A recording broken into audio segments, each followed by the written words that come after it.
Welcome to another episode of Soft Signal. My name is Varun, And my name is Aditya. and today we are back with another 11 episode that we're gonna do. So, if you've seen a lot of our earlier episodes, we've alternated between gone back and forth between making 11s or making like lists of any some kind. Today we're going to make an 11 or a 12 actually because we have a 12th man as well. So there is our we thought about different topics, but I saw a topic of another podcast which is far more famous than ours, which who had done this a while ago. Thought it was interesting because we've like our main cricket watching started in the mid 90s when Australia was the most dominant team by far, or they were getting there, and then by the time we really got into cricket, they were definitely most dominant. So, for some context, Australia did not lose a home test series between 1993 and 2008. So they lost in 92 93 against West Indies at home, and then they lost in 2008 2009 against South Africa at home. So there was a period of 15 years where they did not lose a se- Test series at home, which India almost matched until they lost to New Zealand last year. So that was 12 years. But uh, so with that in mind, we wanted to come up with an 11 or a 12 who could potentially compete or beat Australia in that time period. So we have a hypothetical Australian 11, which we are not going to go through, but we all know who the greats. So the great Steve Waugh team and the Ricky Ponting team primarily. But so the criteria for this is where we've each made our 11. These are players who were great players and who performed well in Australia. There could also be some people who were not overall greats of the game, but who did really well in Australia. Or there could also be people who did not, uh, who were great players and did not do well in Australia, and they might not have made the cut, but we'll find out. So, all that said, maybe we can. Oh, and then one final rule was also that they could not have. We are not selecting more than three people per country, because otherwise we could have had them over-indexed by probably India, because India did compete pretty well in that time period. And yeah, how did you find the exercise putting this together? Yeah, it's quite an interesting exercise. And what I noticed is that there are only players from similar teams that keep coming up again and again. And that's not surprising because not every team challenged Australia in that period. Only Yeah. some did. So that's an interesting takeaway. Yeah, for sure. And like also I found like we'll get to it obviously when we record, but I found that the bowlers were like not that great to be honest. Like the averages especially. Like we had people who have taken wickets, but the bowlers were like the averages were not that great, which kind of just again emphasizes how good Australia were, right, in this time period, which don't need to really talk much about because they didn't lose the series. So it was implied that they would be pretty good. So we can get started. Maybe we'll start with the openers. Do you want to go first or do you want me to go first? Yeah, I can go first with the openers. Mhm. So, my first opener, I'm sure this is not a surprise, but we'll see. Is Sehwag. So Virendra Sehwag from India. He had a good run in Australia. He played 7 matches during that period, scored above 800 runs at an average of 59, and there were 200s as well. But I think what set Sehwag apart was the impact that he had at the top of the innings, and that's why in most of our 11s so far, we've sort of had Sehwag in some capacity or the others. Um, so Sehwag is definitely one of my openers.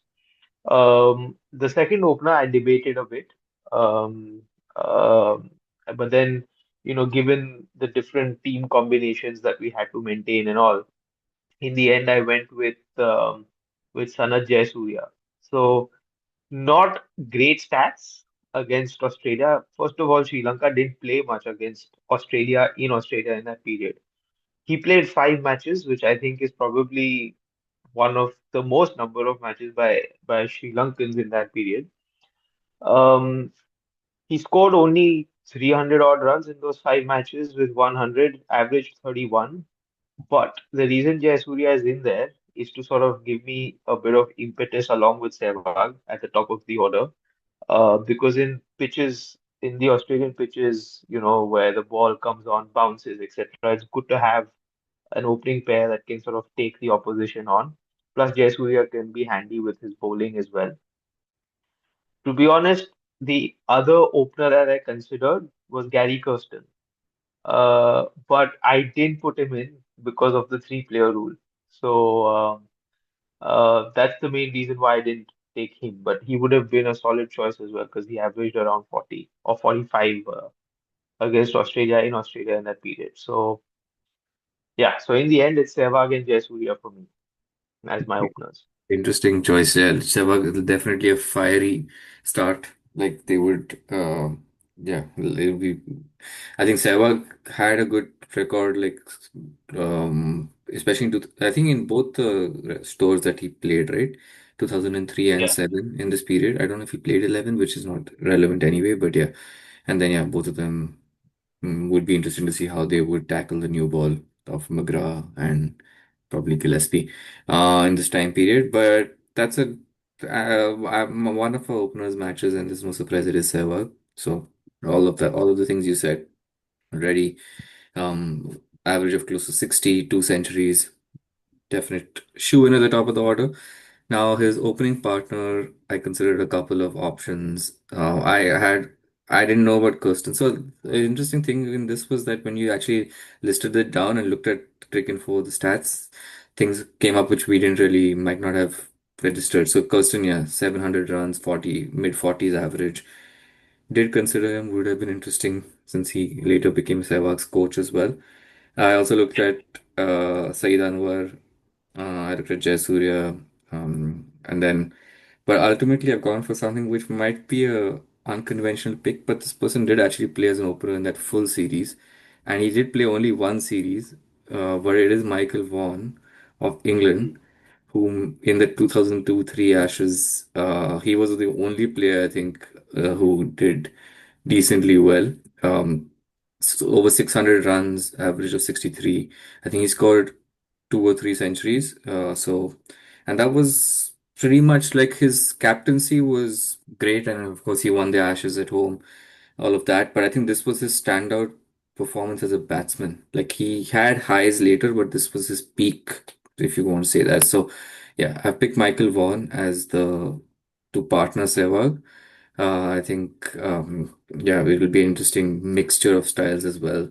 But yeah, these are my two openers. So that's one from uh, India and one from England in my 11 so far. Yeah, Michael was a good choice. I thought about him, but I was not sure if he opened or if he batted at three. Uh, but I think, yeah, that series that he had against Australia was quite amazing. I think it was before he became captain, or was he captain as well No, I then? think At that Nasir point? Hussain was captain, yeah. So, Yeah, yeah, he started batting at three when Strauss came in, and then before that it was him and Trescothick opening. So, right. but yeah, cool. So that's our openers. Should I go for number three and four? Yeah, Uh, go for it. okay, so I'll go for four first because I think that's more easy to pick. And I actually thought it is Sachin, but I thought Sachin might miss out honestly when I looked at when all of our country criteria plus the like I know he played 3 tours in this period, and but then yeah he ended up getting a century on each of those 3 tours. I think in that 2007 he might have even got 2 centuries or maybe, but he definitely got one in each of the 3 tours, 99, 2003, 2007. Average of again close to 60, more than 1,000 runs in 21 innings. So yeah, no, there was no real competition, which I thought he might have, but he didn't end up having. Now, as number three, initially thought of Dravid, obviously, because I have a Dravid bias, but also he had that 2003 series. But if you look at it, his 2003 series was the only good. First of all, the country crap also featured in this. Like, that's why I couldn't pick him. But also, his 2003 series was really good. Like, 99 and 2007 were not that great, especially 99. So, I've not picked Dravid. When I looked at some stats, some interesting names came up. Nasser Hussain actually has a pretty strong average in Australia of 41 and almost 800 runs, so I considered maybe putting him in there. But I haven't. I also thought of putting in Grant Thorpe because he has an average of close to 50 as well. But I don't remember, like, I can't see him as a three. So I've gone for the easy choice. I've kind of copped out here. I've gone for Brian Lara, who was not again a number three, and he actually has an average of only 37 in this time period because his 92 innings of double century was more memorable, which would have boosted his overall average. But again, if you look at it, he got three centuries, uh, 90 in each of the three tours, 96, 2000, and 2005. So, and this was he played one expertly. I don't think, especially in the 2000 series where West Indies lost 5-0, no one really performed well, and except him, and he got the double century in the 2005 series as well. So yeah, I've picked Lara. I don't think it was there could have been better choices, but just because of the fit and the batting position, I've gone ahead with Lara. So it is ultimately, after all that talking, it's a very stereotypical three and four of Lara and Tendulkar. Interesting. So yeah, my number four is Tendulkar as well. But you know what amazes me about Tendulkar is that he has the highest number of runs against Australia in that period, and also the highest average. So he's clearly like, he's just head and shoulders above everyone else. And it's amazing because it's like whenever you pull out the stats, he's always right up there. Um, like in any situation against any team. So yeah, it's amazing. So he's my number four. And like you, is the second Indian in my team. Um, my number three is not Brian Lara. It's not Rahul Dravid either, but instead is Jacques Kallis. So I was looking at the stats. Callis, of course, has is super consistent, very solid, perfect for number three. And he has played some part of his career at number three as well. Eventually, went on to become a number four. Um, but yeah, in that period, he's averaged 49 against Australia, scored up 870 odd runs in the 11 matches that he's played, scored 200s as well. And of course, the great thing about Callis is that he'll give you a legit bowling option as well. Like he's going to be my fourth seamer. And he's taken 18 wickets against Australia in Australia. So he can do both. So he's just too valuable a player to miss out. You just have to have him, especially when he's performing, right? It's not an Andrew Flintoff kind of an all-rounder who's done it like just in one series. Callis has just always been consistently good ever since he started playing for South Africa. So Callis is my number three, and yeah, Tendulkar is my number four. So yeah, it's interesting. We've already got two different players in our top four, but I I'll don't pick know the your others number five. later. So Exactly. yeah, and I'm sure there's Shivdara and Chandrapur is at number 11, Of course. so I'm waiting for him. Uh, but yeah, interesting choice. Like Kailas was definitely in the list of potentials for me, so he might or might not appear later. But who's your again the most interesting part that we go for five, six, seven? Go for it. Tell me your composition as well, and then I'm guessing Right, there's a keeper in there because neither of us have picked a keeper yet as well. right. So there is a keeper at number seven. Obviously, my all-rounder is Callis, so that's done. And I also have Jay Surya to chip in. So basically, my number five and six are pure batsmen. So at number five, I have Brian Lara. Now, you've obviously spoken about him. His record in that time period is not outstanding. For that matter, Rahul Dravid's record is better. obviously helped by the 2003 series. But again, I can't pick Dravid because of the player cap. So who's my next best number five? It's probably Lara. So I've gone in for Lara by that process. I mean, but all said and done, he's a match winner. I mean, whether he bats three, four, or five doesn't make a difference. I think three, four, and five is the engine room of the top order. So Lara makes it at five. And of course, we've already spoken about him. I think number six is no surprise, and I'm sure you have this person in your team either at five or six, but it is VVS Lakshman because he's just amazing against Australia. Whether he's playing them in India or whether he's playing them in Australia, he's just outstanding against this team. And the stats prove it. 400s over that time period, 1,000 plus runs, an average of 54, which was bettered only by Tendulkar. So, yeah, I think Lakshman is my perfect number six in those conditions against that opposition. And then number seven is where I've slotted in my keeper. Now this is a slightly different choice.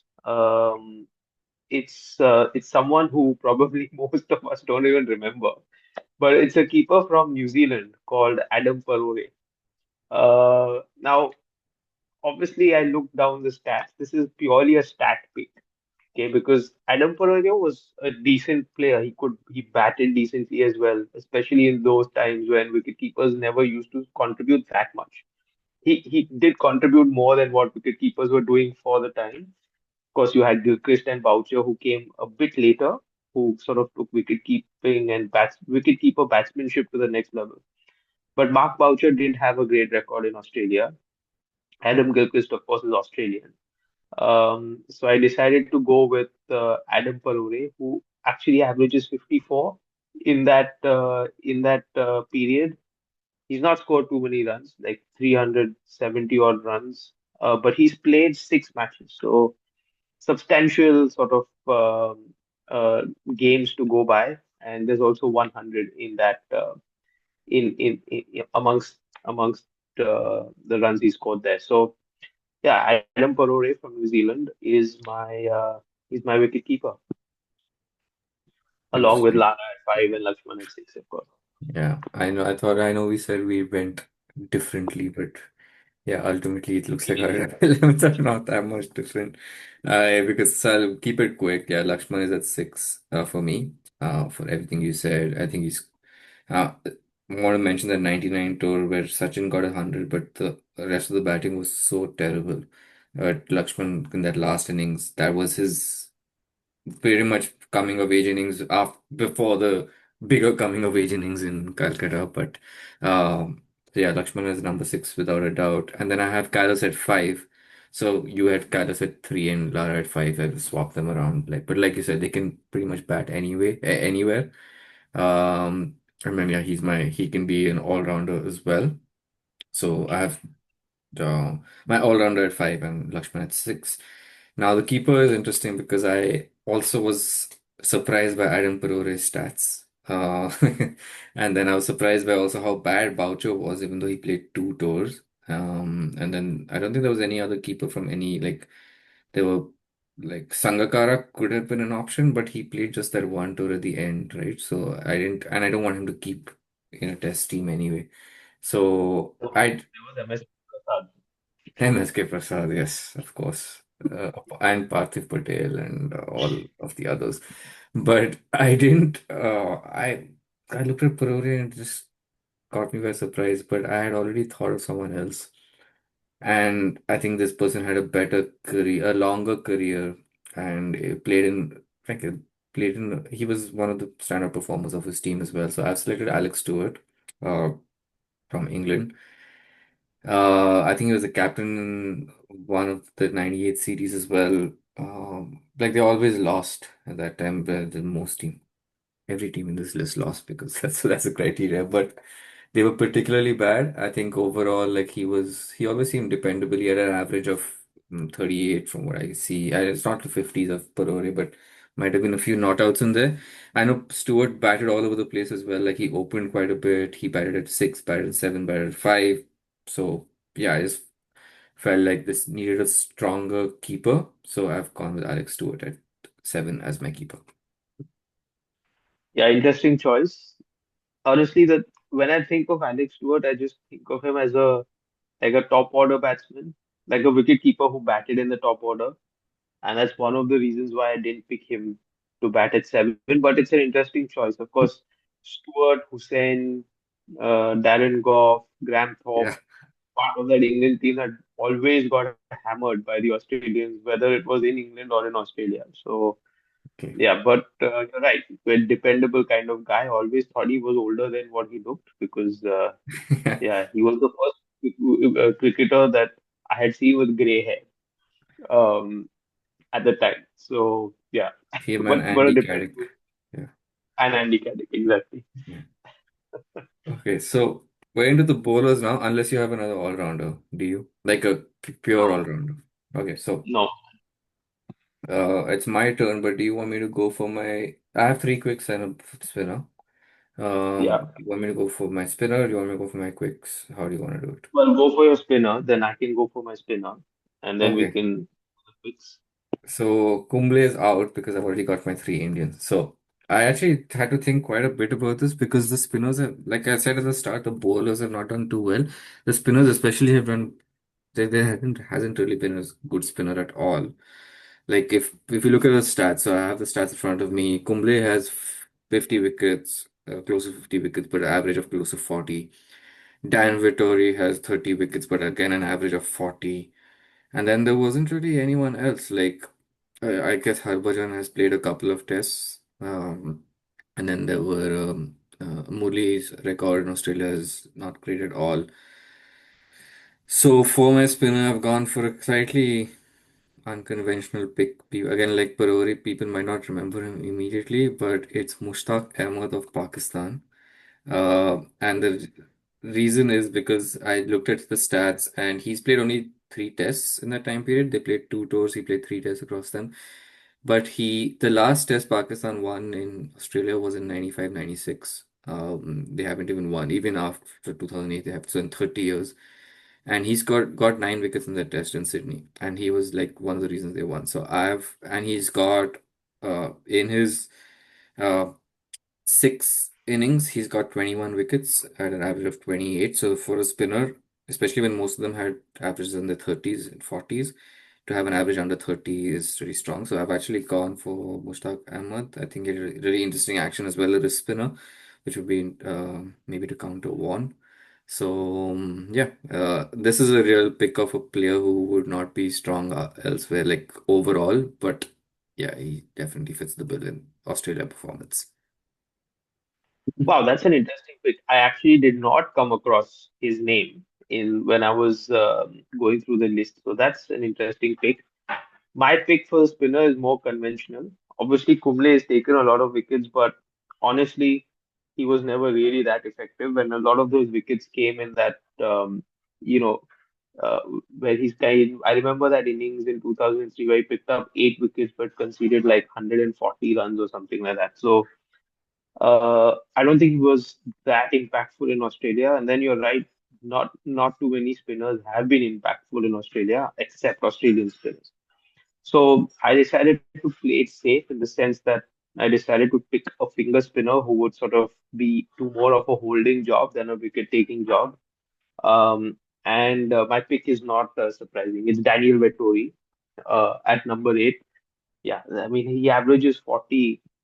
Uh, he's picked up 35 wickets, but an average of 40. So obviously not that impactful. But interestingly, he's picked up 5 wicket hauls. So it means that he'll bowl longer spells, do a holding job. So if Australia has scored like 500 or 600 or something, then at least my fast bowlers will not get injured. Vettori can pick up the slack and just do a holding job and pick up wickets, and then hopefully my strong batting order will save the test match. That's of course one scenario. The other scenario would be my fast bowlers blow them away, and then Anyway, so Vettori is my number eight and also my lone spinner. Um, I've got three picks, so should I go for it now? And then you think Yeah, you're go for it. okay. So I've got, oh, and the other thing with Vettori is that he can bat a bit, right? So, in Australia, you kind of need some batting depth and so on. So Vettori can do that as well. Okay, coming to the quicks. 9, 10, and 11. Uh, Even choosing the quicks was not that straightforward, to be honest. I think I think teams have gone to Australia and found that their fast bowlers have just gotten injured at that period in time. So I actually noticed that not a lot of them have played a lot of matches in Australia. Like the batsmen have still played like 10, 11 matches. The fast bowlers haven't really played those many. And obviously, fast bowlers get injured more, and conditions in Australia are pretty tough. And I think in that period of time, people played longer Test match series, right? They didn't play like two or three tests. It was more like four or five. Anyways, that being said, my number nine is Sean Pollock from South Africa. He's picked up 32 wickets. His average is not great. It's 34. But that's the thing. I didn't really come across too many bowlers who had a great average and picked up a lot of wickets. But I've gone with Sean Pollock for his consistency and his ability to move the ball, move the new ball around. And also, not that I'm expecting 100 from him each time, but he's he's a pretty decent batsman as well. So I think if anything, I've got a lot of depth in the batting order in this team. So Pollock's my number nine. My number 10 is from West Indies, the miserly Curtly Ambrose. Um, Honestly, when I looked down the list, I saw Ian Bishop in there, and he's got a surprisingly large number of wickets at a good average, but he played just two test matches, I think. So obviously, it's a very focused sort of performance. Ambrose, on the other hand, he played four test matches, which is not a lot, but like I said, a lot of the fast bowlers have not played that much in Australia. But in those four test matches, he's picked up 19 wickets at an average of 23. And I think we all know the class of Curtly Ambrose. And then my number 11 is also a South African, just like Sean Pollock. It's his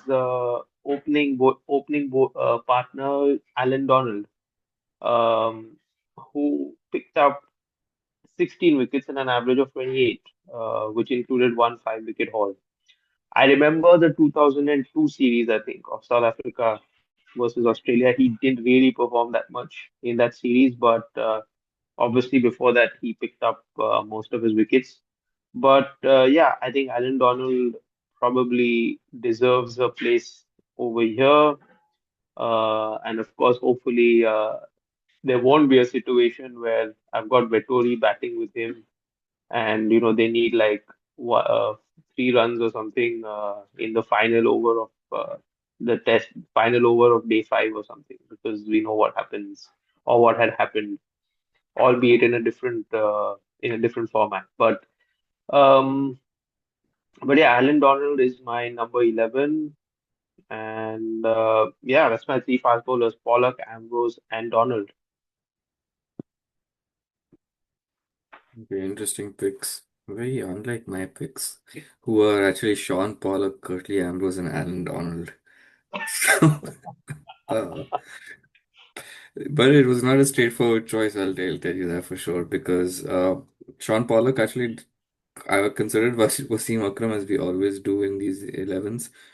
He had under 30 average as well, 19 wickets. I think he played those two series, but Pollock with the bat. His batting average actually is 35 in Australia, which is really strong. So better than some of the batsmen we've seen. So I pick Pollock, and then Ambrose. He only played those four tests because we only consider the 96 tour. But if you look at it's cheating. But if his 92 and 88 tours that he played, he has actually got up at 80 wickets in Australia. I think at an average of either very low 20s or under 20. So just for the and he played well in the 96 tour as well. So it was a no-brainer. And then for Donald, yeah, big. He won that 94 test for South Africa as well, even though they lost or drew the series. But that was one their first tour. One held them win a test by 5 runs when they needed 100 to defend 117.